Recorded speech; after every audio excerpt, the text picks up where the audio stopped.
warahmatullahi wabarakatuh. Alhamdulillah, wassalatu wassalamu ala rasulillah sallallahu alaihi wasallam, wa la hawla wa la quwwata illa billah. Rabbi shrah li sadri wa yassir li amri wahlul 'uqdatam min lisani yafqahu qawli wa ba'du. Ibadallah, ma'asyiral muslimin wal muslimat, arsyadani wa iyyakumullah. Marilah kita menambahkan pujian dan syukur kita kepada Allah Subhanahu wa ta'ala yang telah menghidupkan kita sebagai seorang muslim dan memilih kita untuk menjadi orang-orang yang beriman kepadanya. Salawat dan salam kita semua untuk kekasih Allah Rasulullah Sayyidina Muhammad sallallahu alaihi wasallam. Bapak Ibu sekalian, semoga Allah melindungi, menjaga dan mencintai kita semua. Amin. Semoga saja Bapak Ibu pernah mendengarkan kajian-kajian kami di YouTube, khususnya tentang akhir zaman. Bapak Ibu, semoga Allah menjadikan kita termasuk di antara hamba-hambanya yang dijaga. Di mana-mana saya sudah menyampaikan bahwa ada bukti yang tidak bisa ditutup-tutupi, tanda-tanda yang tidak bisa dihilangkan, fakta yang tidak bisa diingkari, bahwa saat ini kita sudah memang benar-benar di akhir zaman. Apa tandanya? Yang pertama, satu, hadis sahih Imam Muslim di mana Rasulullah sallallahu alaihi wasallam ditanya oleh malaikat Jibril tentang kapan kiamat akan terjadi. Nabi angkat tangan, saya tidak tahu, kata beliau. Tapi saat Nabi ditanya, sebutkan tanda-tandanya, maka Nabi menyebutkan, ringkasnya adalah kiamat sudah sangat dekat apabila engkau menyaksikan negeri Arab miskin, kere, tiba-tiba mereka menjadi kaya raya, lalu mereka berlomba-lomba membangun gedung-gedung yang tinggi-tinggi. Jika zaman itu sudah engkau temukan, maka jarak masa antara engkau dengan kiamat sudah sangat dekat. Ini hadis sahih Imam Muslim. Di dalam hadis Imam Ahmad, Rasulullah ditanya, ya Rasulullah, siapakah yang engkau maksud miskin, kere, tiba-tiba menjadi kaya raya? Arab, kata Nabi. Silakan Bapak Ibu lihat sekarang, sebelum minyak bumi ditemukan, kondisi Arab miskin apa kaya, Bapak Ibu? Kere, penggembala ternak, tidak memiliki alas kaki, tidak bertelanjang, mereka bertelanjang dada. Tapi saat minyak bumi ditemukan, mereka langsung berubah menjadi negara yang kaya raya dan mendirikan masing-masing negara sendiri-sendiri. Jazirah Arab pecah menjadi 7 negara. Yang pertama, Arab Saudi. Yang kedua, Kuwait, Qatar, Bahrain, Uni Emirat Arab, Oman, Yemen. Dan Bapak Ibu silakan menyaksikan sendiri. Hari ini kota-kota besar masing-masing negara ini dibangun gedung-gedung tinggi pencakar langit. Persis dalam hadis Nabi, yatawaluna fil bunyan. Mereka tiba-tiba menjadi kaya raya, lalu berlomba-lomba, berpacu-pacu, berbangga-bangga membangun gedung-gedung yang tinggi-tinggi. Jika jika zaman itu sudah engkau temukan, maka jarak masa antara engkau dengan kiamat sudah sangat-sangat dekat. Mekah Al-Mukarramah, pembangunan apa yang sedang diadakan oleh kerajaan Arab Saudi hari ini? Masya Allah, gedung-gedung tinggi yang mengalahkan bukit-bukit yang ada sekarang. Lihat Masjid Nabawi seperti tenggelam dikelilingi oleh hotel-hotel bintang 5 yang tinggi-tinggi dan besar-besar. Silakan lihat bagaimana pembangunan sejak Pangeran Salman naik menjadi gubernur di sana. Riyadh langsung disulap menjadi kota metropolitan ala Eropa. Silakan lihat Jeddah, negeri Resang Tandus, telah disulap menjadi kota perdagangan dan persimpangan Timur Tengah. Silakan lihat pada kota di sebelahnya, negara sebelahnya Kuwait. Siapa yang mau? Siapa yang bisa menampik bahwa Kuwait hari ini lebih mirip dengan kota-kota besar di Eropa? Silakan datanglah ke Dubai, Abu Dhabi. Bapak Ibu, kalau kata orang, hampir kamu dianggap belum datang ke Arab kalau belum pernah masuk Abu Dhabi. Indah, mewah, megah-megah, dan gedungnya tinggi-tinggi pencakar langit. Hari ini silakan lihat ke Abu Dhabi, ke Dubai. Bapak menyaksikan, Ibu menyaksikan bagaimana pembangunan yang ada di Dubai. Subhanallah, justru gedung tertinggi di dunia nomor 1 hari ini bukan di mana-mana, justru adanya di Arab, di Dubai, namanya Burj Khalifa. Ya, ketinggian gedungnya 828 meter. Apakah perlombaan dan persaingan mendirikan gedung-gedung yang tinggi-tinggi ini sudah selesai? Tidak, Bapak Ibu. Hari ini sedang berlangsung pembangunan di Jeddah, di tepi Laut Merah. Gedung yang direncanakan lebih tinggi daripada yang di Dubai. Artinya inilah nanti gedung tertinggi dunia. Gedung yang sedang dibangun ini akan memasuki tahun ke-7-nya. Disebut dengan Kingdom Tower. Ketinggian gedung ini sampai 1,2 km. Didirikan oleh orang terkaya nomor 5 dunia, Pangeran Al-Walid bin Talal. Apa sabda Nabi?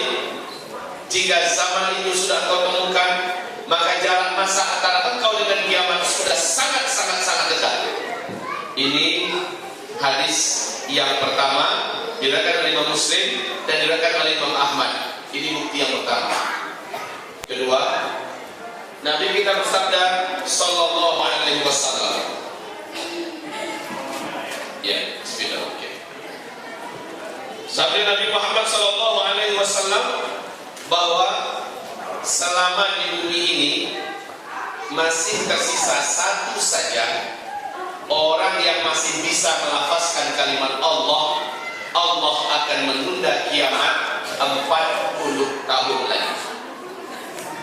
Oh Ustaz, kalau begitu kan jelas lama bagi kiamat tuh hadisnya. Selama di bumi masih tersisa satu orang yang masih kenal dengan Allah, masih bisa melafazkan kalimat Allah, Allah masih menunda kiamat 40 tahun lagi. Sekarang kita umat Islam jumlahnya 1,7 miliar. Lah itu dalam hadis Nabi mengatakan satu saja yang masih tersisa, Allah masih tunda kiamat 40 tahun lagi. Wahai hamba Allah, insya Allah sebentar lagi terjawab. Ketahuilah Rasulullah sallallahu alaihi wasallam bersabda, kiamat tidak akan terjadi sampai muncul 10 tanda besarnya. 10 tanda besar kiamat ini: harazatun mandumatun fi silk, yuqta'u silkun yatba'u ba'duha ba'dha. 10 tanda besar kiamat ini seperti 10 butir-butir marjan. Apabila satu butir marjan itu Bapak Ibu, di tengah-tengahnya ada ruangan kosong yang dapat dimasukkan tali, sehingga antara satu butir dengan butir yang lain terhubung oleh tali, seperti butir-butiran tasbih. Ya, Di bagian bawahnya dikasih simpul, sehingga butiran-butiran tersebut tertahan oleh simpul ini, ya kan? Tapi kata Rasulullah, ketika simpul itu diputus, ketika simpul itu dipotong, apa yang terjadi Bapak Ibu? Meluncur tak keluar butiran tersebut? Butiran pertama keluar. Bagaimana dengan butiran kedua? Menyusul? Menyusul. Yang ketiga, pakai lama atau cepat? Cepat. Stop. Keluar yang pertama, yang kedua. Stop, stop, stop, stop, stop, stop, stop. Ya, begitulah dia. Satu yang pertama keluar, nggak pakai lama, tidak jarak 1000 tahun, atau 100 tahun, atau 10 tahun, sangat cepat menyusul yang kedua, yang ketiga, keempat, kelima, keenam, dan seterusnya, sampai 10 butir ini keluar, kiamat pun terjadi. 10 tanda besar kiamat ini kaum muslimin. Kiamat tidak akan terjadi sampai 10 tanda besar kiamat ini muncul terlebih dahulu. Ini yang pertama. Lalu yang kedua, yang ketiga, yang keempat, 5, 6. Nah, pada tanda besar kiamat yang ketujuh, di sini umat Islam Allah wafatkan serentak.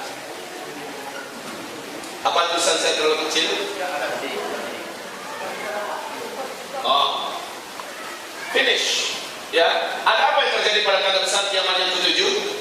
Allah akan datangkan angin lembut selembut sutera, sejuk dan berbau wangi. Wanginya kata Rasulullah SAW seperti wangi misik, kesturi. Angin ini bertiup dari timur, di hadis yang lain dari Yaman. Angin tersebut akan membungkus seluruh permukaan bumi ini. Siapa saja ada orang Islam, orang yang beriman kepada Allah, walaupun imannya hanya seujung kuku, Allah akan sampaikan angin itu kepada orang tersebut.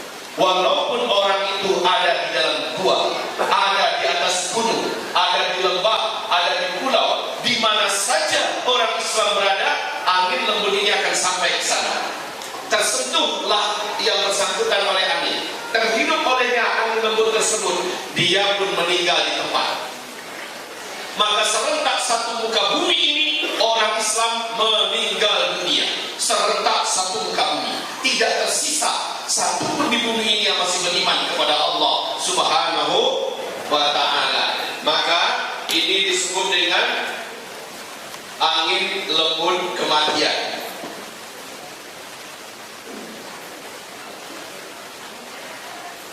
Angin lembut kematian dari Yaman. Ini tanda besar kiamat yang ketujuh. Nah, kaum muslimin, angin lembut kematian adalah akhir dari keberadaan orang Islam atau umat Nabi Muhammad di muka bumi ini. Sekarang Bapak Ibu paham bahwa tadi selama di bumi masih tersisa satu orang yang beriman, Allah akan tunda lagi kiamat 40 tahun lagi. Ternyata itu ditutup oleh tanda besar kiamat yang ketujuh. Wafatnya serentak seluruh orang beriman. Setelah itu kata Nabi, 1 atau 2 generasi setelah habisnya orang beriman ini, ya, 1 atau 2 generasi barulah terjadi kiamat besar, kehancuran alam semesta. Artinya yang akan menyaksikan kiamat bukan kita orang Islam. Tidak ada lagi umat Nabi Muhammad yang beriman. Hanya orang-orang kafir saja yang tersisa hidup yang akan menyaksikan kiamat. Alhamdulillah, kita tidak akan menyaksikan kiamat. Baik. Tanda besar kiamat yang ke-8, 9 dan ke-10 berarti hanya orang-orang kafir yang akan menyaksikan kejadian ini. Ibadah Allah, masyarakat muslimin yang kami muliakan. Nah, sekarang Nabi mengatakan sejak beliau diutus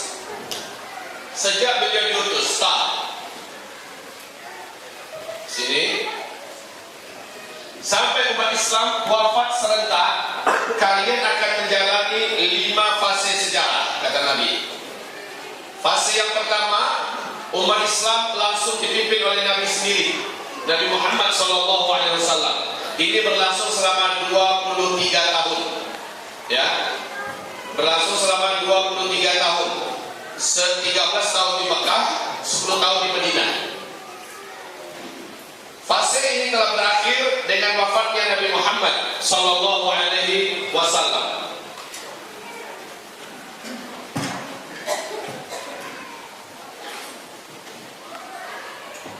Kemudian umat Islam masuk pada fase kedua.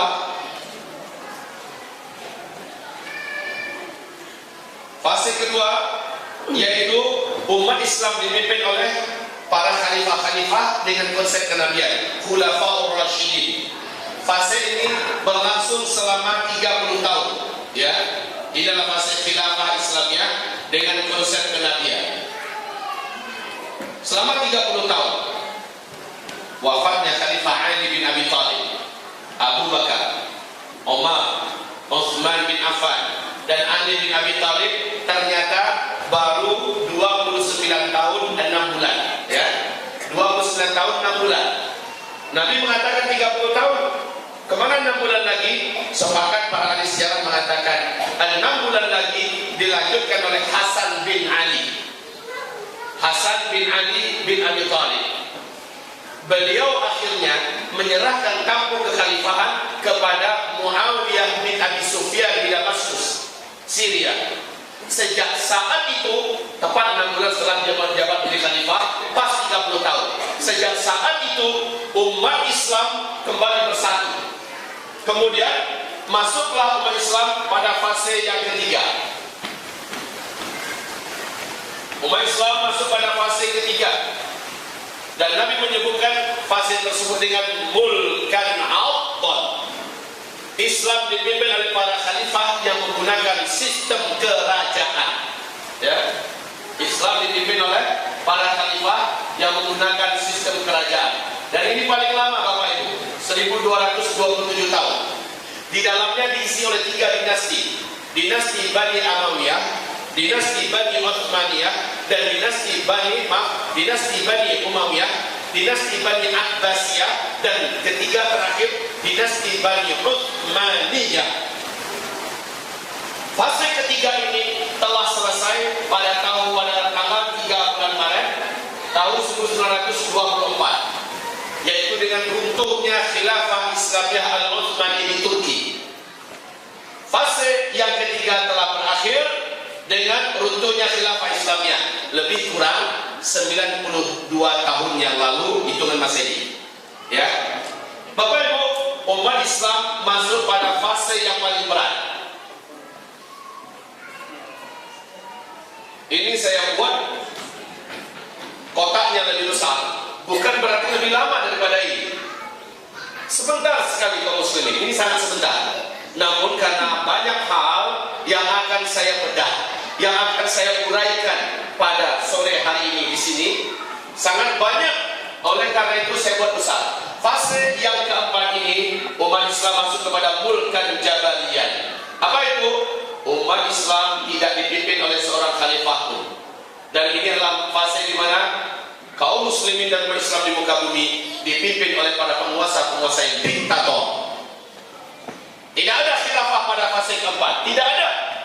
Maka pengumuman khilafah yang dilakukan oleh ISIS pada 2014 bulan September dengan hadis ini tertolak. Karena ini bukan zaman khilafah, ini adalah zaman mulkan jabariyan, fase kekuasaan yang diktator. Pada fase ini wahai Bapak Ibu, umat Islam dalam seberat-berat keadaan. Ingat baik-baik, saya akan fokus di sini. Insya Allah sebentar lagi kita kembali. Fase ini pun pasti berakhir kata Rasulullah, dan umat Islam masuk pada fase penutup. Fase kelima yaitu kembali khilafah Islamiyah tegak di muka bumi ini. Dan ini Allah janjikan juga dalam Al-Quran, Quran surat An-Nur surat 24 ayat 55 bahwa pada akhirnya umat Islam akan kembali memimpin seluruh dunia. Khilafah Islamnya akan kembali tegak. Fase pertama telah selesai, fase kedua telah berakhir, fase ketiga juga telah tamat, dan kita ada di fase ini, fase yang terberat. Lalu setelah itu khilafah akan kembali memimpin dunia. Berapa lamakah fase keempat ini? Wahai kaum muslimin, Bapak akan kaget kalau harus menerima kenyataan bahwa antara ini ke sini nggak pakai lama, tidak 1000 tahun. Ustaz, di atas 100 tahun enggak? Mari kita simak sebentar tanda-tanda daripada tanda besar kiamat yang pertama, kedua, ketiga, keempat, yang ternyata terjadi di penghujung, fase keempat ini. 1, 2, 3, 4 ini tanda-tandanya sudah sangat dekat untuk terjadi. Apa yang pertama? Yang pertama yaitu dukhan. Bumi mengalami dukhan. Setelah dukhan terjadilah tanda besar kiamat yang kedua, Dajjal lepas. Setelah Dajjal, Nabi Isa turun. Setelah Nabi Isa, Ya'juj dan Ma'juj lepas. Ini hadis-hadisnya, ayat-ayatnya dalam Al-Quran yang menyebutkan ayatnya Ya'juj dan Ma'juj serta Nabi Isa turun ada dalam Al-Quran. Dukhan tentang Dajjal, hadis-hadisnya sampai ketika riwayat mutawatir. Ya, mutawatir. Baik, ini tanda-tanda akan terjadinya sudah sangat nyata sekarang ini. Sebentar lagi saya akan uraikan. Nah, menuju kemari khilafah memimpin dunia, mari kita dengarkan pernyataan CIA, Intelijen Amerika Serikat, di New York Times. Mereka menyebutkan bumi pada akhirnya nanti akan kembali dikuasai oleh Islam. Dunia ini akan kembali dipimpin oleh khilafah Islamnya. 2020 kembali khilafah Islamnya tegak di muka bumi. Ini pernyataan CIA. Allah Akbar. Ustaz, itu kan orang kafir, Ustaz. Ngapain kita percaya dengan pernyataan orang kafir? Oke. Mari kita dengarkan pernyataan intelijen Rusia. KGB Rusia masih di New York Times mengatakan 2025 khilafah Islamnya sedang ranum-ranumnya memimpin dunia. 2025. Kalau CIA mengatakan 2020, maka KGB mengatakan 2025. Perbedaan yang tipis sebenarnya. Hai kaum muslimin, waktu yang sangat dekat dong. Kalau begitu, tanda besar kiamat yang pertama, kedua, ketiga, keempat sebentar lagi akan terjadi. Kayaknya begitu. Ada tanda-tandanya enggak? Ada. Apa itu? Sebentar lagi saya terangkan. Yang jelas, untuk sampai ke fase kelima enggak lama. Fase kelima ini disebut oleh Rasulullah SAW dengan sebutan masa-masa aman. Masa-masa aman. Wah, sebelum sampai ke fase kelima, muka bumi ada dalam kecamuk kekacauan. Bencana-bencana besar, perang demi perang, musibah-musibah, petaka-petaka, permusuhan, pertikaian dan perkelahian di mana-mana. Kehancuran ekonomi, kesulitan makanan dan segala macamnya terjadi pada fase keempat, dan itu penghujungnya sampai kepada fitnah terbesar. Bumi dihantam oleh suatu hantaman besar dari langit yang menyebabkan dukhan terjadi. Setelah semua puncak kekacauan selesai, masa-masa aman. Tapi masa ini tidak lama, kata Rasulullah. 7, 8 atau paling lama 9 tahun saja. Masya Allah. Bapak Ibu jangan berpikir ini lama ya. Fase kelima ini jangan pikir lama. Oh mungkin ada 10 tahun, 100 tahun juga tidak, bahkan 10 tahun pun tidak sampai. Paling lama fase kelima hanya berlangsung selama 9 tahun saja. Semua yang saya sampaikan, saya rekomendasikan Bapak Ibu tolong nanti dibaca. Kalau Bapak ada rezeki atau boleh dipesan, insya Allah saya juga akan mengirim kitab ke Melbourne. Kalau Bapak Ibu mau, saya akan kirimkan juga ke sini Ensiklopedia Akhir Zaman, kitab yang disusun oleh Syekh Dr. Muhammad Ahmad Al-Mubayyad. Kitabnya tebal, 2 kali Al-Quran tebal, sangat lengkap, sangat ilmiah, dan sangat memenuhi hajat-hajat pengetahuan kita berkaitan tentang akhir zaman. Hadis-hadis tentang fase kelima ini dijelaskan dengan rinci oleh Rasulullah terjadinya apa-apa yang terjadi pada fase kelima. Nabi mengatakan pada fase kelima ini jumlah laki-laki dengan wanita adalah 1 berbanding 50. Mana kita perginya Pak? Yang laki-laki pada kemana perginya? Ya, ini fase keempat, fase di mana bumi akan penuh dengan kekacauan, pertempuran, peperangan secara merata. Dan ini yang terlibat dalam perang di mana-mana selalu laki-lakinya. Sekarang ini Pak, jumlah lelaki yang ada di Syria, di Syam, di Arab sudah semakin langka dan menipis. Jumlah wanita semakin membengkak karena perang. Dan itu akan merata ke seluruh dunia. Kaum muslimin hamba Allah yang kami muliakan, makanya pada fase kelima laki-laki dengan wanita 1 berbanding 50. Tapi pada masa itu sudah aman, seaman-amannya. Nabi mengatakan wanita melakukan perjalanan kaki seorang diri dari Hadramaut. Hadramaut ini di mana? Yaman. Jalan kaki seorang diri, tidak ada dengan rombongan, tidak pakai mahram, jalan kaki loh ya, aman. Sampai ke Mekah melaksanakan ibadah haji. Selesai pulang balik ke Hadramaut, aman, tidak ada yang merampok di jalan, tidak ada yang perkosa, tidak ada apapun kejahatan, bahkan binatang-binatang buas pun Allah angkat kebuasan mereka pada fase kelima ini. Inilah dia masa aman. Kaum muslimin, namun sayang pada fase ini sekali lagi tidak lama. Siapa yang memimpin di sini? Keturunan kandung Nabi Muhammad langsung yang bergelarkan Al-Mahdi, ya, yang bergelarkan Al-Mahdi. Beliau yang akan memimpin. Tapi kata Rasulullah, saat Al-Mahdi naik menjadi khalifah, hanya 7 tahun saja beliau menjadi khalifah, kemudian beliau meninggal dunia. Beliau pun meninggal dunia. Nabi Isa alaihissalam juga meninggal dunia pada fase ini. Setelah Al-Mahdi pergi meninggal dunia, digantikan oleh Al-Qahtani. Al-Qahtani memimpin 1 atau 2 tahun. Kemudian Al-Qahtani bersama orang beriman mengalami tanda besar kiamat yang ke-7, di mana mereka Allah wafatkan serentak. Paham apa itu? Sekarang kaum muslimin, jarak masa antara yang pertama, antara start Nabi diutus sampai wafatnya umat Islam. Jadi ketika kami katakan kita menjalani 4 fase, 1, 2, 3, 4, sekarang ada di sini, sebentar lagi menuju ke 5 dan 5 pun akan tutup. Bagaimana masa yang tersedia antara Nabi diutus sampai wafatnya umat Islam ini? Mari kita simak hadis-hadis berikut. Agar Bapak yakin, Ibu semakin yakin kita sudah di ujung zaman, di akhir zaman. Bapak Ibu, awas ya, masalah kiamat tidak ada yang tahu. Nabi sendiri tanya tadi, saya tidak tahu, kata Nabi, ya kan? Ini menandakan apa? Kiamat tidak bisa diramal. Tetapi tanda-tandanya wajib kita tahu. Simak wahai hamba Allah, Rasulullah SAW menyebutkan, namun ini hadisnya dhaif. Ada menggunakan hadis dhaif.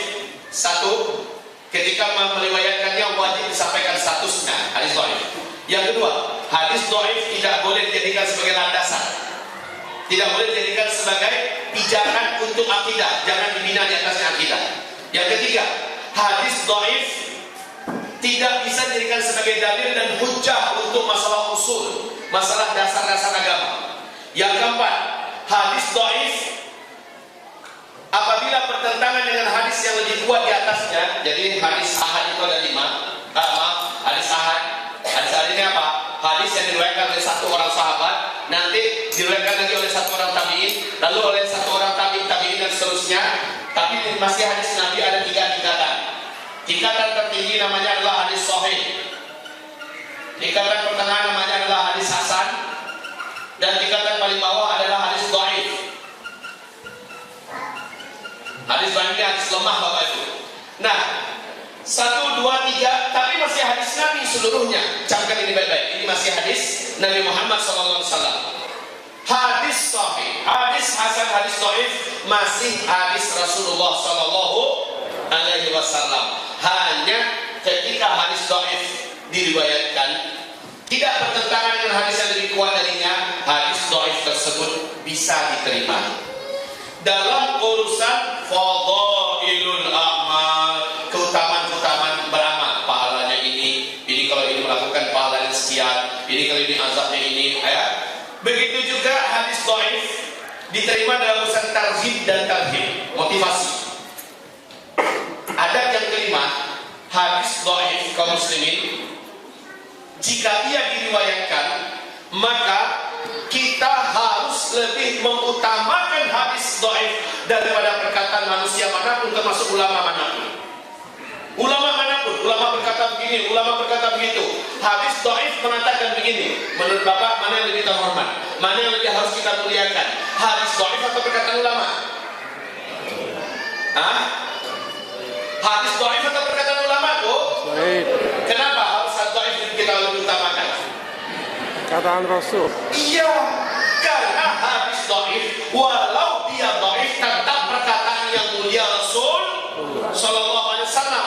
Sepakat seluruh ulama hadis, sepakat kalau bertempur, kalau bertembung, kalau berantem, dua kelompok hadis, satu kelompok hadis sahih, satu perkataan manusia, yang satu perkataan Nabi Muhammad walaupun dhaif, lebih diutamakan dan lebih dimuliakan perkataan Nabi Muhammad Sallallahu Alaihi Wasallam. Jadi itu hadis Bapak, walaupun dhaif, lebih diutamakan dari perkataan makhluk. Nah, oke.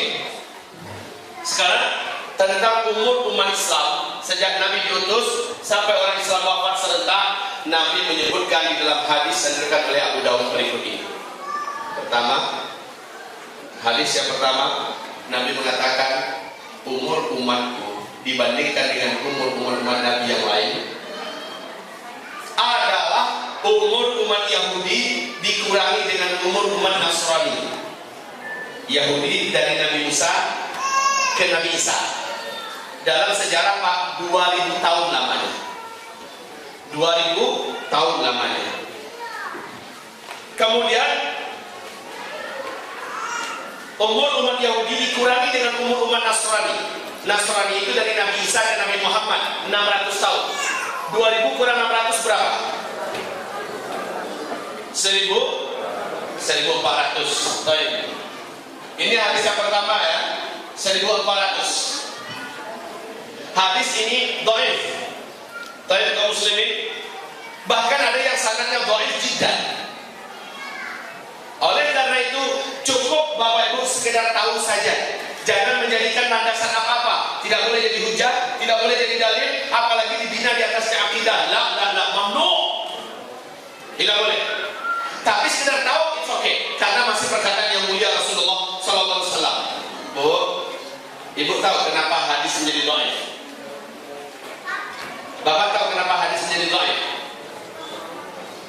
Para ulama, para perawi hadis itu Pak, kalau melihat yang meriwayatkan hadis kencing berdiri saja ke tembok, nampak oleh orang banyak, maka orang ini menurut para ulama perawi hadis langsung jatuh status hadis yang dibacakan. Hanya gara-gara orang yang menyampaikan hadis itu makan di jalan, ini juga jatuh hadisnya. Apalagi seperti Imam Bukhari ya. Imam Bukhari, dia dari perjalanan jauh ingin bertemu dengan seseorang. Ketika dengan susah payah akhirnya berhasil berjumpa dengan orang bersangkutan. Bu, Imam Bukhari kan terkenal hadisnya nomor 1 kan, Sahih Bukhari. Ketemu sama orang itu, ternyata orang ini sedang ngejar-ngejar unta. Makin dikejar untanya makin lari. Kemudian Imam Bukhari nunggu. Pak, nyari saya Pak? Iya, saya perlu dengan uang. Sebentar Pak ya, saya mau nangkap unta dulu. Dikejar, nggak bisa. Akhirnya yang punya unta ini masuk ke rumah, dia ambil karung khusus tempat makan unta. Lalu karung itu dilambai-lambaikan pada unta ini. Unta itu pun datang, ditangkapnya unta, dimasukkan ke kandang. Apa kata Imam Bukhari? Pak, itu karung itu apa? Tempat makanan unta. Emang Bapak mau ngasih dia makan? Enggak, tapi dengan cara begini dia pikir saya mau ngasih dia makan, makanya dia datang, saya masukkan dia. Oh begitu ya Pak ya, syukuran ya, udah selesai Pak. Imam Bukhari langsung pergi. Lalu penduduk kan bertanya, Tuhan datang dari jauh ini ketemu beliau, mau menerima hadis darinya. Sekarang beliau Tuhan tinggalkan tanpa menjadi menerima hadisnya. Kenapa? Apa kata Imam Bukhari? Saya tidak akan meriwayatkan hadis, mengambil hadis dari orang yang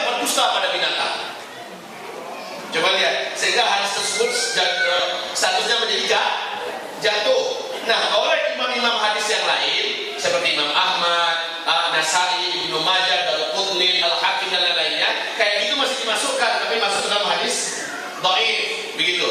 Jadi lemahnya sebuah hadis bukan karena hadisnya, tetapi karena orang yang meriwayatkan hadis. Begitu ya Pak ya? Kecil berdiri, makan di pasar, menurut para ulama ini cacat itu hadisnya. Makan di warung, makan di pasar, lah kita makan di pasar semua enggak? Kalau itu yang nggak laku satu orang. Begitulah, baik Bapak Ibu, sekali lagi saya katakan, sekalipun hadis ini dhaif, dia masih perkataan Nabi Muhammad SAW. Adab yang ketujuh, hadis dhaif kalau terjadi sesuai dengan kenyataan, maka statusnya langsung naik kepada sahih. Baik, kita lanjut. Jadi satu hadis yang pertama tadi 1400 ya, yang pertama di hadis Abu Daud juga.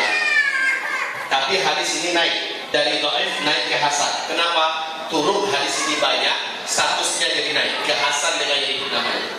Nabi mengatakan umur umatmu di sisi Allah adalah 1 hari saja, bukan titik ya, koma. Lalu Allah menambahkan untuk umatku setengah hari lagi. Umur umatku di sisi Allah hanya 1 hari saja. Lalu Allah menambahkan untuk umatku setengah hari lagi. 1 hari di sisi Allah, berapa lama kita menghitung di dunia? 50 apa? 1000 tahun itu yang benar. Surah As-Sajdah ayat 5.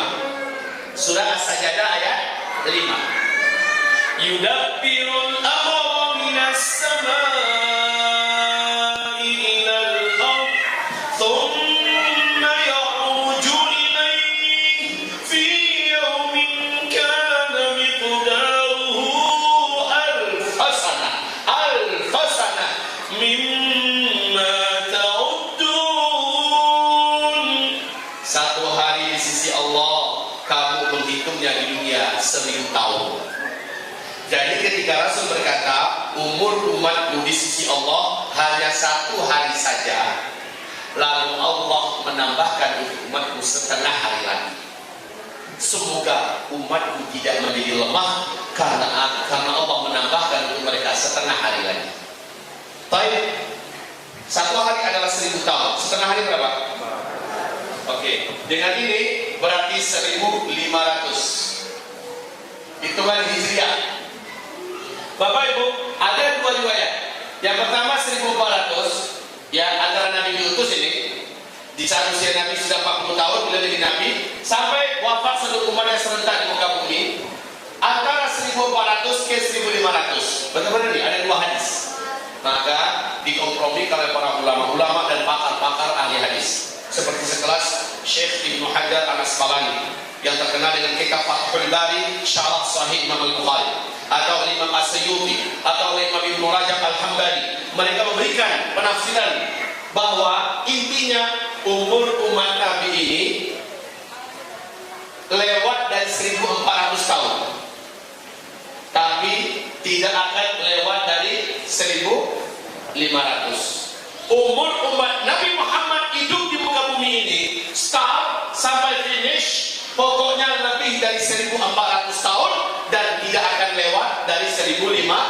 Artinya diantarain. Nah gitu Pak, diantarain. Maka adalah ijtihad sebagian para ulama-ulama pakar hadis. Apa ijtihadnya? Ada yang mengatakan 1476 hitungan Hijriah umat Islam sudah habis di muka bumi. Ada yang mengatakan 1000, Pak saya ulangi, 1476 hitungan Hijriah habis. Ada yang mengatakan 1477 seperti kata Imam As-Suyuti hitungan Hijriah umat Islam habis. Maksudnya habis adalah selesai.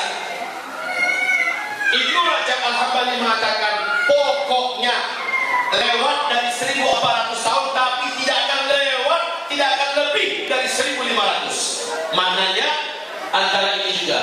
Oke Pak, sekarang kita ambil maksimal 1500 saja lah dulu, full. Sekarang kita Hijriah udah tahun berapa? 14? 14? Berapa? 38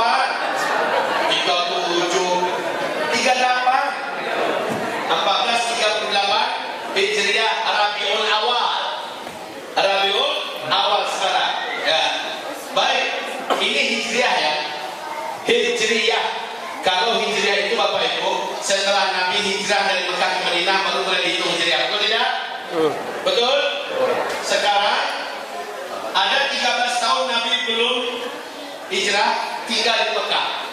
Artinya, jika hitungan Hijriah itu sejak Nabi hijrah, padahal menghitung umur umat Nabi sejak Nabi diutus sebagai Nabi dan Rasul, maknanya ada 13 tahun. Ada 13 tahun Nabi di Mekah yang belum masuk dalam hitungan Hijriah. Betul tidak? Maka tambahkan 13. Hasilnya berapa? Tambah loh. 14. Gimana sih orang sini? Apa matematika sini beda dengan di Indonesia? 1451 hitungan Hijriah yang udah jalan. Seandainya kita hitung full saja 1500, maka artinya yang tersisa di depan kita dari kehidupan umat Islam di bumi ini hanya 49 tahun saja lagi. Lalu umat Islam habis serentak. Ini kalau hitung full ya, kalau hitung full. Bagaimana jika pendapat ulama yang berdikitnya 1476 yang benar? Jika sekarang sudah 1451 dikurang 1476 dikurang 1451, artinya sisa 25 tahun lagi ke depan. Habis umat Islam. Jika pendapat yang mengatakan ini yang benar, habis. Atau jika yang mengatakan ini yang benar, seperti kata Imam Suyuti, maka artinya 26 tahun lagi ke depan, habis umat Islam.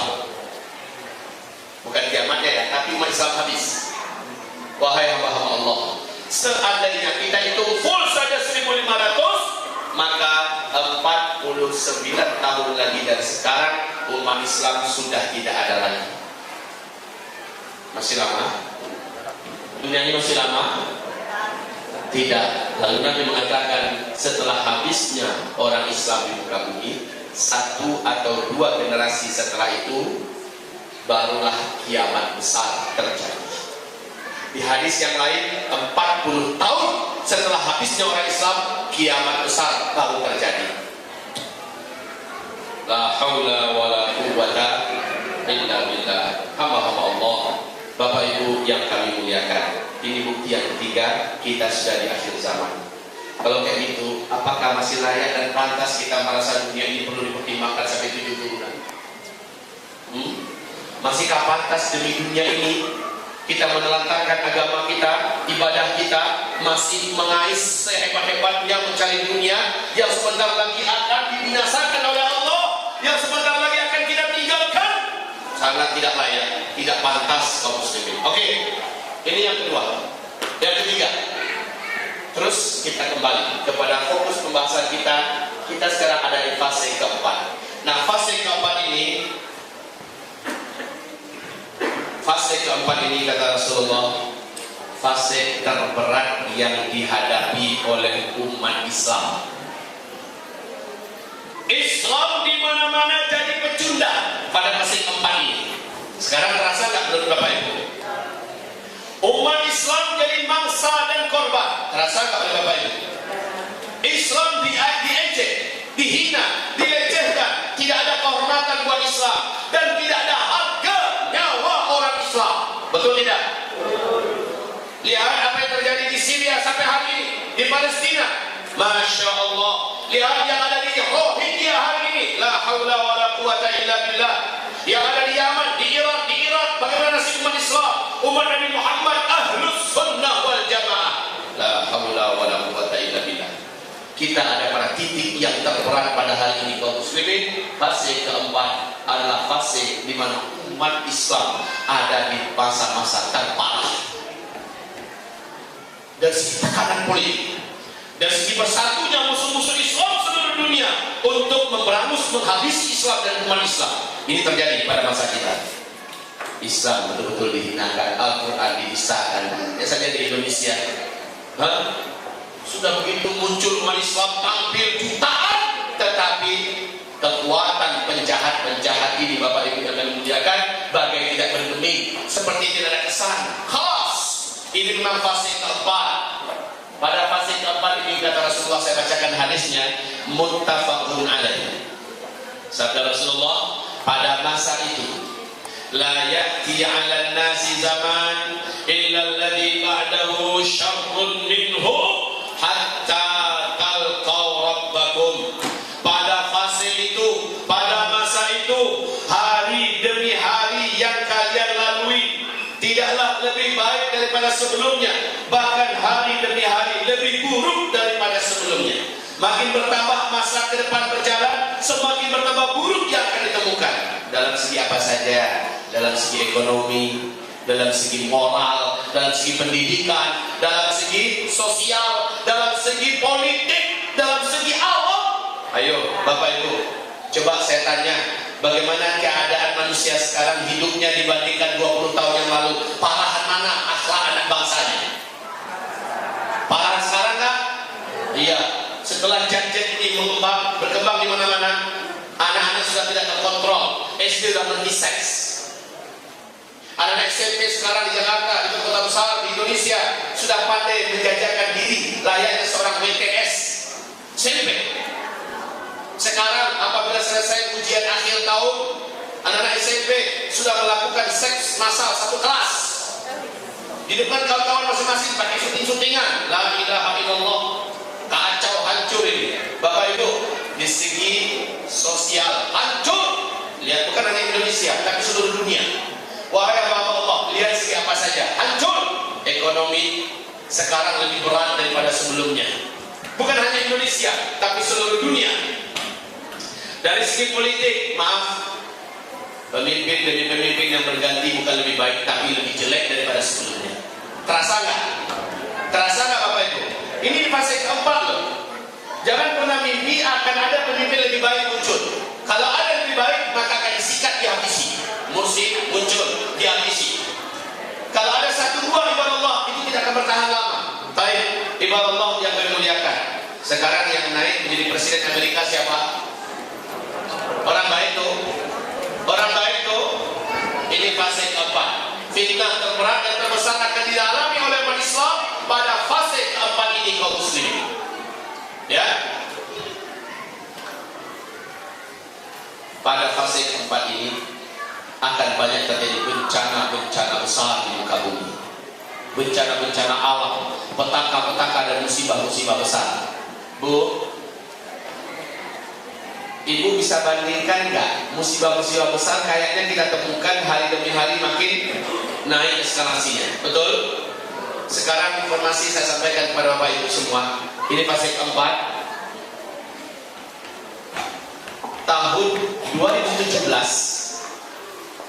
diprediksi oleh Islam Foundation, sebuah organisasi pengkajian ilmiah terhadap alam dan tanda-tanda alam, bencana dan musibah-musibah besar yang berpusat di Belanda dan Belgia, yang didirikan oleh Dr. Mehran Esler, seorang guru besar di University of London, mengumumkan bahwa tahun 2017 bumi ini akan mulai intens dan simultan mengalami gempa-gempa yang dahsyat dan besar. Gempa-gempa ini berskalakan di atas 10 skala Richter sampai 16 skala Richter. Awal gempa besar ini bermula di Amerika Serikat. Gempa sebesar itu antara 10 ke 16, kebayang 10 sampai 16, kebayang, akan menjadikan benua Amerika terbelah, menimbulkan tsunami yang sangat dahsyat, yang akibatnya air laut di mana-mana menutupi dan membanjiri kota-kota besar yang dibangun di tepian pantai di muka bumi. Gempa yang sekuat yang sama setelah beberapa bulan di Amerika menyusul di Cina, kemudian menyusul lagi di Jepang, kemudian negeri-negeri Arab, Afrika sampai ke Asia Tenggara mengalami gempa-gempa dahsyat. Dan awalnya gempa-gempa itu adalah 2017. Tidak disebutkan bulannya bulan berapa. Gempa sebesar itu Pak, tsunami-nya yang akan muncul setinggi apa kira-kira? Di Aceh saja 9,2 ya. 9,2 skala Richter. tingginya tsunami dari 13, 15, ada yang 18, paling tinggi itu ada yang 30. Kaum muslimin yang kami muliakan, habis satu kota Banda Aceh. Bagaimana kalau gempanya di atas 10 skala Richter? La haula wala quwata illa billah. Start tahun depan 2017. Apa yang mau Bapak Ibu buat? Mau lari kemana? Lari ke gunung, gunung-gunung di mana pada aktif dan meletus. Mau lari kemana? Ditambah lagi 2018, dan ini bukan lagi prediksi.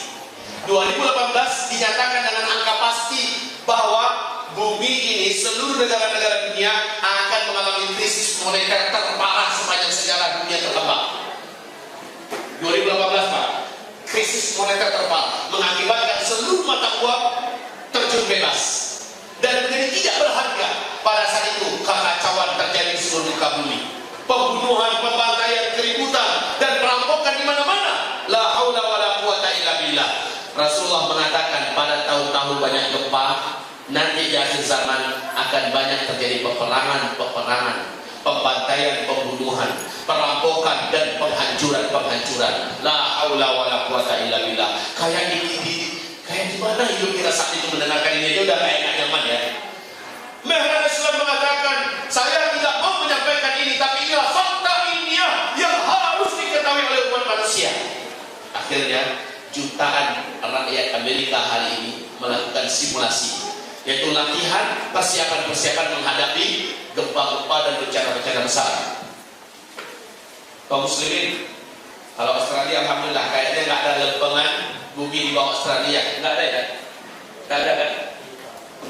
Tidak ada, saya dengar kabarnya nggak ada. Tapi dapat limpahannya nggak kira-kira? Apa itu? Tsunami-nya, gempa-gempa besar di alam yang menyusul turun menurun. Apalagi di Indonesia, la haula wala quwata illa billah. Kaum muslimin, tsunami itu yang parah, aktif, gunung-gunung berapi di mana-mana aktif. Tahun fase keempat. Baik kaum muslimin, pada fase keempat ini Nabi mengatakan sallallahu alaihi wasallam akan terjadilah tanda-tanda besar kiamat.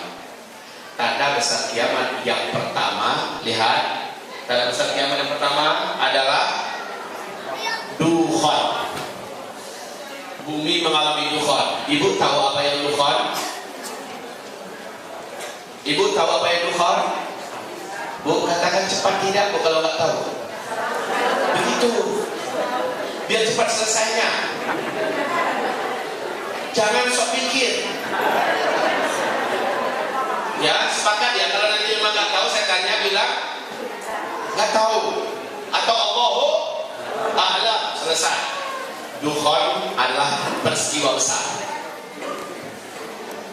di mana satu bumi ini nanti akan dibungkus oleh kabut debu yang sangat tebal, lagi panas. Saking tebalnya debu itu, kata Rasulullah, bumi gelap gulita 40 hari 40 malam. 40 hari 40 malam bumi ini gelap, tidak ada tembus cahaya matahari. Saking tebalnya dukhan tersebut, kabut debu ini. Dan kabut debu ini panas.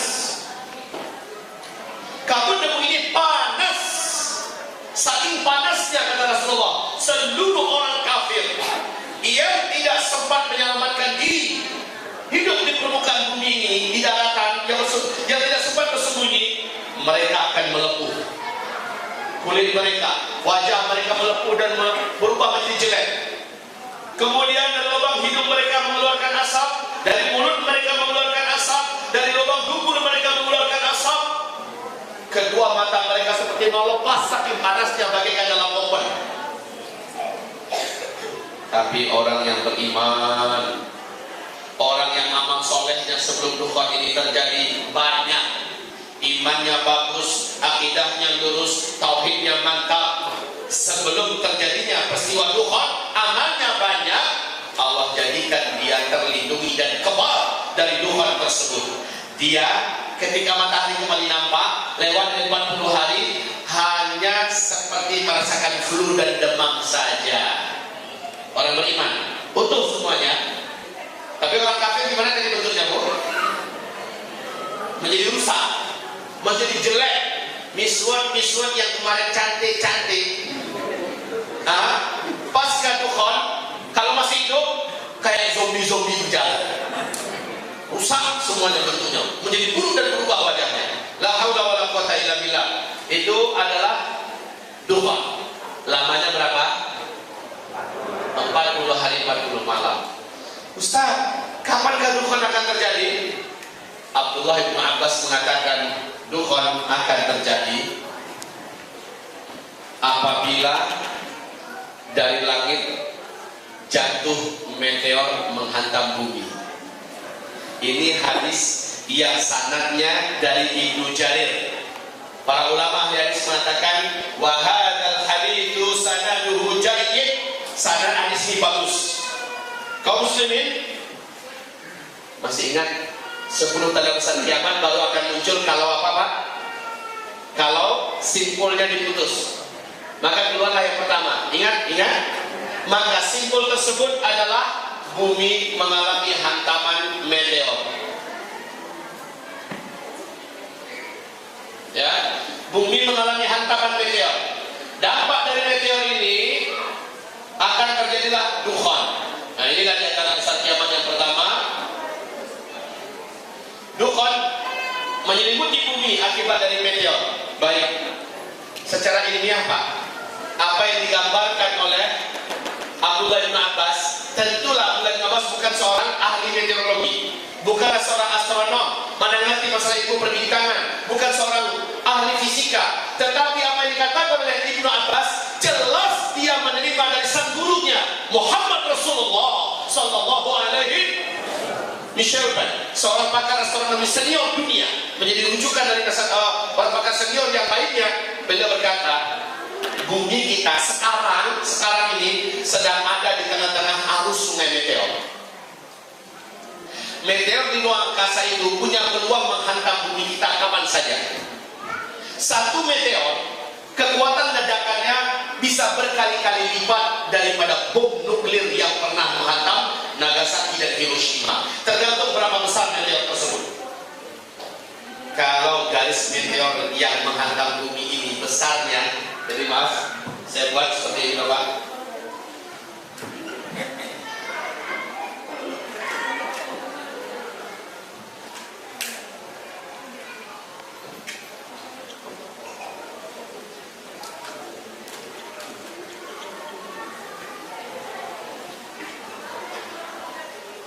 Jadi ini adalah bumi kita. Bumi kita terus beredar. Pada tahun 2013 kata NASA Amerika, bumi kita memasuki arus sungai meteor. Ini arus sungai meteor ya. Ini arus sungai meteor. Jumlah meteor yang ada di ruang angkasa tidak terkira jumlahnya. Bukan ratusan juta lagi Pak. Miliar meteor melesat dengan kecepatan 120.000 km per jam. Per jam 120.000 km.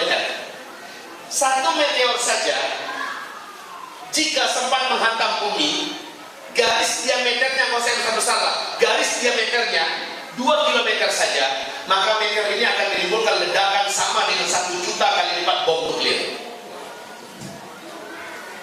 Ya. Nah, 2013 bumi kita mulai masuk ke tengah-tengah arus sungai meteor dan ibaratnya menyeberang. Akhir 2016 bumi kita baru keluar. Oh, mulai bertepuk tangan kita ya. Sudah habis. Berarti kita udah mau lewat, gitu ya? Gitu Bu, Pak? Ya. Senang hati Bapak dengarnya. Ini yang formal, ini yang normal Pak. Lah sementara meteor di ruang angkasa itu punya karakter mirip dengan bola biliar. Bola biliar itu kalau tersinggung sedikit melenceng nggak? Ya, mereka ini suka bergeseran, nggak bersinggungan ini di ruang angkasa Pak dalam melacurnya. Walaupun bumi kita udah lewat, ini zamannya zaman dimana seluruhnya pada melenceng dari jalurnya Pak. Ini zamannya. Lihat aja jalur resmi, ini jalur nggak resmi. Yang nggak resmi banyak yang nerabas nggak kira-kira? Sekarang banyak, apalagi di Jakarta. Trotoar ini dipakai oleh pembawa sepeda motor ya. Naik saja. Jalur busway nggak ada cerita, nerabas terus. Kaum muslimin, walaupun sudah keluar, peluang bumi kita dihantam meteor ada. Dan ada satu berita yang sangat-sangat tidak nyaman untuk didengar. Tapi ya gimana lagi? Semoga saja tidak. 2019 bumi kita akan dihantam oleh meteor yang besarnya sebesar New York. Bagaimana kena hantaman itu? Saya tidak tahu. Tapi ini yang melaporkan adalah NASA. Semoga saja meleset. Harapan saya begitu. Harapan Bapak Ibu juga begitu ya. Oke, bagaimanapun Rasulullah mengatakan bahwa akibat daripada meteor ini kalian di bumi akan mengalami dukhan setelahnya. Bumi gelap gulita 40 hari 40 malam. Sekarang kita pas di tengah-tengah arusnya meteor. Memang udah mau di ujung sih. Tapi kan Bapak Ibu kami muliakan, walaupun sudah keluar meteor yang lain yang liar, dan yang liar ini kadang-kadang yang tidak terkendali masih melesat dan masih memburu bumi kita. Baik hamba-hamba Allah, Rasulullah mengatakan ciri-ciri kalian nanti akan mengalami hantaman meteor dari langit. Tentang meteor di 5 surat Allah ceritakan. Surat Saba, surat Al-Mulk, surat Al-Hadid, surat At-Tur, dan surat Ad-Dukhan. Coba ulangi. Surat Saba, surat Al-Mulk, surat At-Tur, surat Al-Hadid, dan surat Ad-Dukhan. Meteor menghantam bumi dulu dan nanti menjelang kiamat. Rasulullah bersabda, tidak akan terjadi serangan meteor ke muka bumi sampai kota-kota banyak yang tenggelam, negeri-negeri banyak yang hilang ditelan oleh air. Loh, apa hubungannya meteor dengan tenggelamnya negeri-negeri oleh air? Mari kita dengarkan kembali. Michel akan menjelaskan satu meteor tersebut yang dari diameter 2 km tadi, kalau menghantam atmosfer bumi kita, masuk Pak, kekuatan ledakannya sama dengan 1 juta kali lipat bom nuklir. Kalau jatuhnya di laut, maka menimbulkan gelombang tsunami setinggi 230 meter. 230 meter, bukan 23 meter ya, 230 meter. Kebayang nggak nasib Chicago, New Zealand? Kebayang nggak nasib Florida? Terbayang oleh kita nasib kota-kota besar yang dibangun tepi pantai seperti Jakarta dengan tsunami setinggi itu? La haula wala quwwata illa billah. Kalau jatuhnya di kutub utara atau kutub selatan, maka kutub itu langsung meleleh Pak. Di situ kan ada gunung es abadi ya. Saat dihantam oleh meteor, maka dia pun meleleh. Permukaan air laut akan tinggi setinggi 7 meter lagi. Jakarta hilang nggak? 20% pulau-pulau di Indonesia akan hilang dari peta dunia. Sini tinggi ya, insya Allah tinggi ya. Aman. Gitu ya.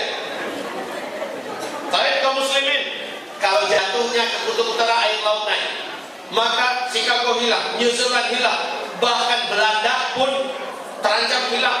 Jepang, la haula wala quwwata illa billah. Kaum muslimin akan dimuliakan kalau jatuhnya di kutub utara atau kutub selatan. Tapi kalau jatuhnya ke daratan, inilah dia yang sesuai dan nyambung. Terjadi dukhan, debu yang sangat tebal. Ini Pak, ini meteor. Daratan, boom. Radius 100 sampai 200 km.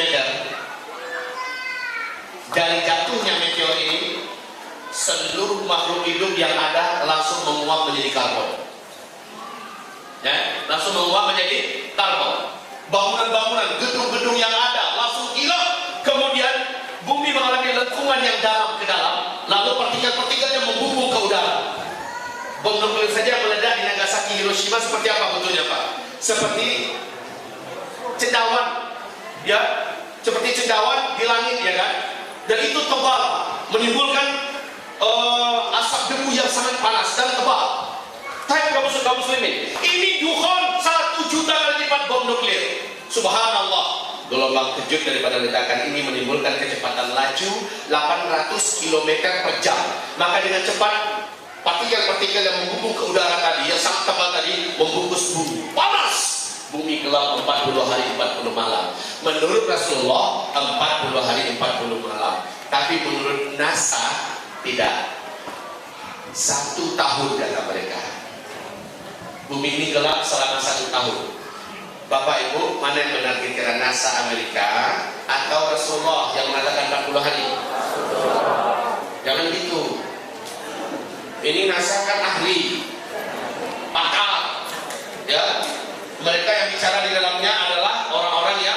memang mendalami dengan disiplin ilmu mereka. Dan Nabi Muhammad kan nggak ngerti ilmu fisika. Kalau Nabi mengatakan 40 hari, NASA mengatakan 1 tahun, yang benar yang mana?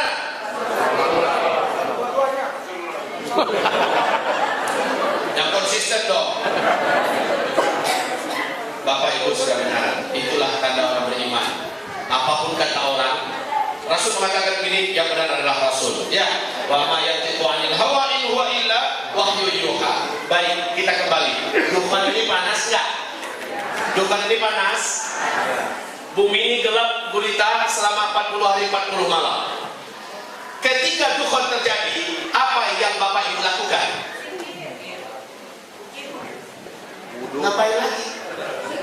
Dalam dukhan ini kamu nggak mampu melihat apa-apa, gelap gulita, gelap segelap-gelapnya. Kamu mendekatkan telapak tanganmu ke arah wajah, lam yakad yaraha, kamu takkan mampu melihat apa-apa. La haula wala quwwata illa, nggak bisa melihat apa-apa. Sahabat-sahabat lalu bertanya, ya Rasulullah, bagaimana kami mengerjakan waktu sholat? Itu kan gelap gulita, nggak tahu kapan siang, kapan malam. Jawaban Nabi adalah takdiru adalah hafal. Saat itu terjadi, kamu memperkirakan saja waktu sholat. Kira-kira ini dah masuk subuh nih. Kira-kira dah masuk subuh. Kira-kira saja. Oh, gelap gulita, panas. Lah, kaum muslimin. Lalu, apa amalan Bapak Ibu? Bapak Ibu lapar nggak dalam 40 hari? Mau pergi kemana? Supermarket.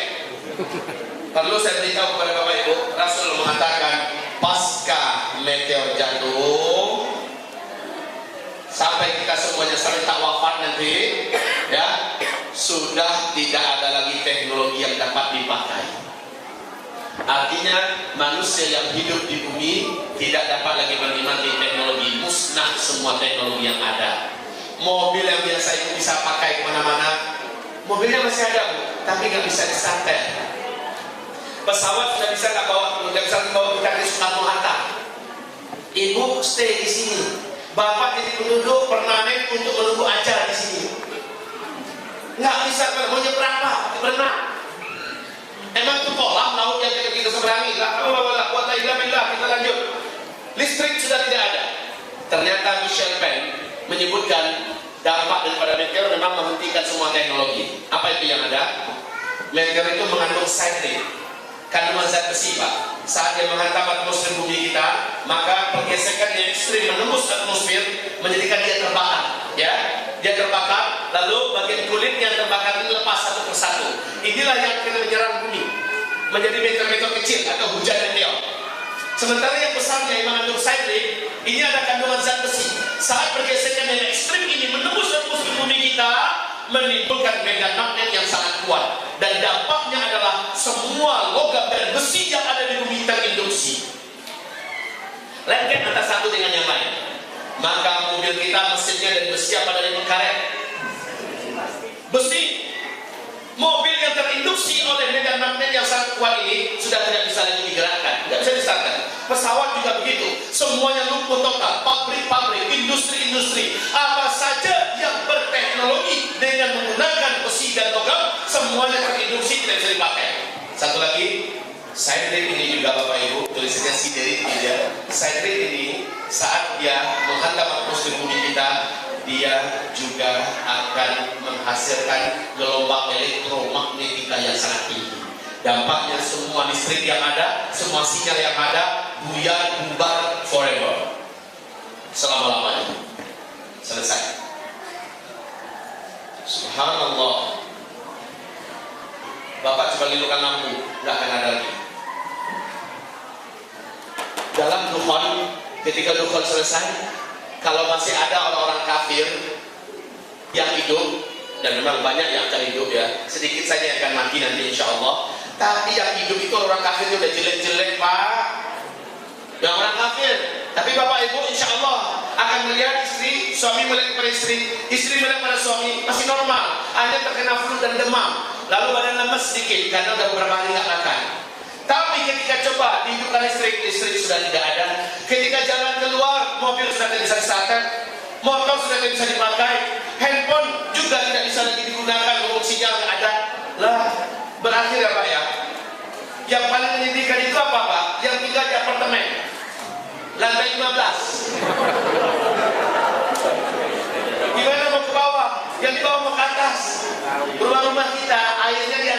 teknologi nggak? Iya. Saat itu teknologi musnah. Ya Allah, ya Allah. Saya berharap nanti Bapak Ibu, saya ingin menyampaikan apakah bekal persiapan dan amalan Bapak Ibu sesuai dengan tema kita tadi, persiapan dan bekal untuk menghadapi akhir zaman. Pengajiannya lepas maghrib mau? Lepas maghrib mau?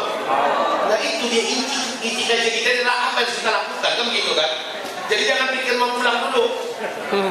Ya kalau pulang silakan deh pulang, tapi Bapak Ibu yang bersangkutan tidak akan tahu dan bingung saya mau buat apa. Justru kita datang kemarin, apa yang harus saya buat, apa yang saya lakukan, apa yang mesti saya persiapkan, kan begitu kan? Teknologi udah nggak ada nanti, la haula wala quwata illa billah. Ini gedung pakai batasan waktu nggak? Hah? Jadi sampai Isya boleh ya?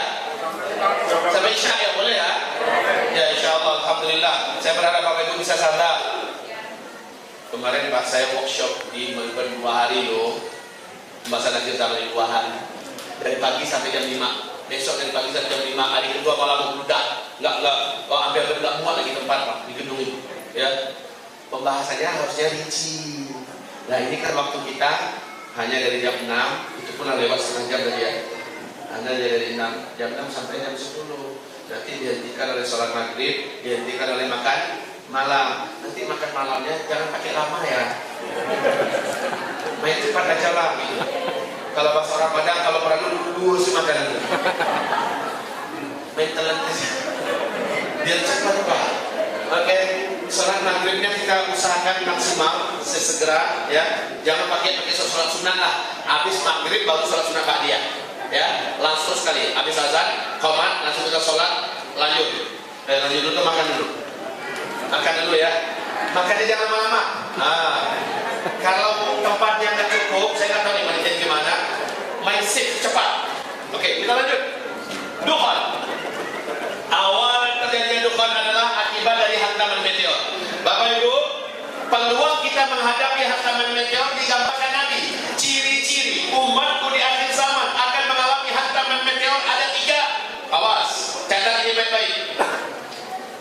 Saya ulangi, ciri-ciri umatku akan mengalami hantaman meteor di akhir zaman ada 3. 1. Fi hadhil ummah khasfun wa maskhun wa qadfun. Qala rajulun minal muslimin wa matadzaka ya Rasulullah. Qala idza dhaharatil qaimat 1 wal ma'azif 2 wa syuribatil khumur. Sahabat menggigil ketakutan mendengarkan ini. Menjelang kiamat pada umatku ini nanti akan terjadi 3 bencana besar berturut-turut. Yang pertama, banyak terjadinya hujan meteor. Yang kedua, banyak kota-kota, negeri-negeri di muka bumi ini tenggelam, masuk ke bumi, tenggelam oleh air. Yang ketiga, yang 17 tadi, Bapak ingat? Digambar oleh Rasulullah SAW dalam hadis ini loh. Nanti akan terjadi banyak terjadinya penenggelaman kota-kota, negeri-negeri. Akan terjadi banyak hujan meteor. Akan terjadi banyak perubahan bentuk. Sahabat bertanya, wa matadzaka ya Rasulullah, wahai Rasulullah, kapan itu akan terjadi? Jawaban Nabi, idza dhaharatil qaimat, apabila umatku sudah menyaksikan 3 kelakuan, 3 perangai berikut ini. 1. Apabila sudah bermunculan di mana-mana penyanyi-penyanyi wanita. 1. Yang kedua, wal ma'azif. Apabila musik dan alat-alat musik sudah menyebar, disukai, beredar di tengah-tengah umatku di mana-mana. Sudah? Belum? Sudah. Di mana-mana musik dan alat musik. Bahkan kalau di Indonesia Pak, acara pernikahan kalau nggak pakai musik, nggak pakai organ tunggal, mengundang penyanyi atau apa, kayaknya seperti nggak sah pernikahan ini. Yang ketiga, wasyuribatil khumur. Apabila khamr, barang-barang memabukkan sudah beredar, menyebar di tanah umatku di mana-mana. Ini juga sudah apa belum? Jika yang 3 ini sudah terjadi, maka tunggulah yang 3 menimpa bumi. Pertama, hujan meteor. Kedua, negeri banyak yang tenggelam di mana-mana. Ketiga, banyak terjadi perubahan bentuk. Ini di akhir zaman kata Rasulullah SAW. Baik Bapak Ibu, kita sekarang sedang dalam ancaman hantaman meteor ini. Oh, saya akhirnya sekarang tidak lagi menjadi kaget. Dulu sempat bertanya-tanya, ngapain ya Amerika membangun, kalau kan bangun ke atas kan, ini bangunnya ke bawah, bunker raksasa bawah tanah.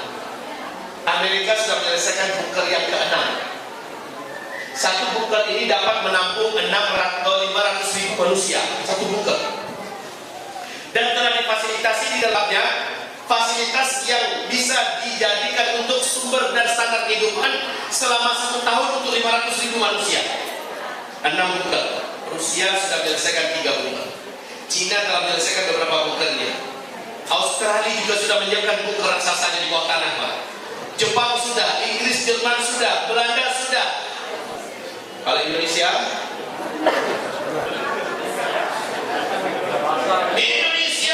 mana kepikiran bangun bunker ya Pak ya? Paling bunker itu para koruptor adalah kali. Tapi Singapura sudah satu bunker raksasa 10 tahun yang lalu.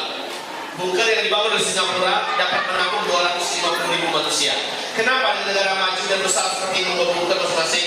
Karena mereka yakin Bapak Ibu bahwa bumi tidak lama lagi akan mengalami hantaman meteor. Dampak daripada meteor ini akan terjadinya dukhon. Orang yang tidak berlindung dari dukhon akan sengsara di atas permukaan bumi. Makanya mereka persiapkan. Subhanallah, Nabi memberikan gambaran kepada kita. Apa kata Nabi? Menjelang meteor menghantam bumi di akhir zaman, 3 hari berturut-turut, paling lama 1 minggu kata Nabi. Catat ini baik-baik. Di atas langit kalian akan menyaksikan bintang berekor yang mengelilingi bumi selama 3 hari berturut-turut, paling lama 1 minggu. Seluruh penduduk di muka bumi bisa menyaksikan bintang berekor itu. Berapa hari tadi? 3 sampai 1 minggu paling lama. Jadi bumi dikelilingi oleh bintang berekor. Kita satu bumi bisa menyaksikannya. Nah kata Nabi, jika itu sudah kamu saksikan, maka persiapkanlah untuk diri kalian dan keluarga kalian makanan yang dapat bertahan selama 1 tahun. Yang mengamalkan ini siapa sekarang? Yang mengamalkan ini siapa? Amerika Pak. Mereka sudah persiapkan tempat-tempat berlindung di bawah tanah. Rusia, Cina, dan negara besar sudah persiapkannya. Dan di dalamnya sudah dikasih stok makanan yang dapat bertahan selama 1 tahun. Mereka kan bisa membuat makanan yang bisa diawetkan gitu ya. Bisa bertahan selama 1 tahun untuk 500.000 manusia. Lah kalau 1 hari orang makan 3 kali, maka kali 1 tahun berapa banyak stok makanan yang mereka siapkan sekarang. Dan itu sudah siap Pak. Mereka sudah membaca bahwa bumi ke depan akan mengalami hantaman meteor. Mereka sudah siap-siap. Kita, bunker kita tidak punya. Lalu kemana kita harus berlindung dari hantaman meteor? Kemana? Dari ke gunung, dari ke bukit, masuk ke gua. Iya. Hantaman meteor itu Pak dalam. Ya saya berdoa mudah-mudahan meteornya jatuh di atas bunker yang ada di Amerika. Amin. Hancur kaum muslimin, lengkungan yang dalam kemudian ke dalam bumi. Pastikan yang membumbung ke udara. Ini yang menjadi dukhon ke depan. Baik, bunker kita adalah Allah. Tidak ada bunker yang lebih hebat daripada Allah.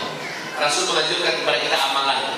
Kamu yang ada di Mekah, yang ada di Madinah, saat itu di bulan Ramadan, di hari Jumat, selepas sholat subuh akan mendengarkan di langit bunyi dentuman yang besar. Jika itu terjadi kata Nabi. Nah, awas, bulan Ramadan, hari Jumat, selepas sholat subuh di Mekah, Madinah. Kalau begitu di Australia jam berapa itu? Sabtu. Jam berapa? 8 jam ya? 8 jam kan? Bedanya. Ya kalau di Mekah jam 5, berarti di sini jam 1 di sini. Jika itu kamu dengar, perintah Nabi adalah segeralah kamu tinggalkan lingkungan luar, larilah kamu ke dalam rumah. Yang di Masjidil Haram sudah disuruh Rasulullah, tinggalkan Masjidil Haram, tinggalkan masjid, masuk ke rumah. Sampai di rumah, masuklah kunci kuncilah pintu-pintu kamu, kuncilah rapat jendela kamu, tutupi ventilasi-ventilasi yang ada, dan masuklah ke dalam kamar, tutup pintu kamar, lalu di dalam kamar berselimutlah kamu, bungkus tubuh dengan selimut, sujudlah ke arah kiblat, dan di dalam sujud bacalah Subhanal Quddus, Subhanal Quddus, Subhanal Quddus, Rabbunal Quddus. Yang melakukan ini dia akan selamat, yang tidak melakukannya maka dia akan binasa. Hari Jumat bulan Ramadan pagi untuk di Mekah Madinah. Kalau kita di sini adalah, nah kaum muslimin, setelah itu siap-siaplah menanti Tuhan akan nyampe ke sini, karena dia akan cepat membungkus bumi. Dan sekali lagi kita nggak tahu ya di mana dia akan menghantam. Apakah di Eropa, apakah di daratan Amerika, apakah nanti di Australia? Bagusnya kira-kira di mana? Amerika. Terserah Allah aja. Saya berdoa kepada Allah SWT, semoga Allah wafatkan kita dulu sebelum itu terjadi. Amin. Karena hidup setelah itu berat, Pak. Hidup setelah itu berat. Nggak ada lagi teknologi. Yang paling kasihan, Pak, yang nyimpan uang di bank. Betul nggak? Yang nyimpan uang di bank, ketika dukhon sudah selesai, hari kembali terang, dia ingin menarik uangnya di bank. Bank masih berfungsi? Kenapa? Teknologi udah nggak ada, listrik udah nggak ada, internet udah nggak ada, lah bonusnya hanya tinggal kenangan. Ini jalan, mudah-mudahan nggak gila. Yang ditabung sekian lama dengan mencari nggak bisa dioper ke akhirat, nggak juga bisa dipakai di dunia. La haula wala quwwata illa billah. Kasihan, Pak, rumah sakit bisa dipakai nggak? Orang pada sakit di mana-mana. Nah saat itu kita perlu bagaimana cara menyembuhkan penyakit dengan Al-Quran. Itu disebut dengan ruqyah. Saat itu kita perlu kembali menghidupkan ilmu kekuatan Al-Quran untuk diruqyahkan pada diri kita, pada anak kita, pada keluarga kita. Salah satu persiapan akhir zaman adalah wajib ada ruqyah. Ruqyah ini, Pak, bukan hanya menghadapi masalah jin setan doang, masalah dukun dan sihir saja, tapi juga masalah-masalah yang sifatnya medis. Bahkan kata Nabi, kamu akan kelaparan nanti, maka minum kamu saat kelaparan itu adalah ayat-ayat Allah, zikir. Kaum muslimin, lanjut. Dukhon selesai 40 hari. Setelah dukhon, Masya Allah, sudah waktu azan lagi. Kita sholat dulu. Oke, Bapak, semoga saja masih banyak yang ada wudhu. Jadi begini aja, biar cepat. Yang ada wudhu langsung gabung sholat kita ya. Baik, kita break dulu, silakan.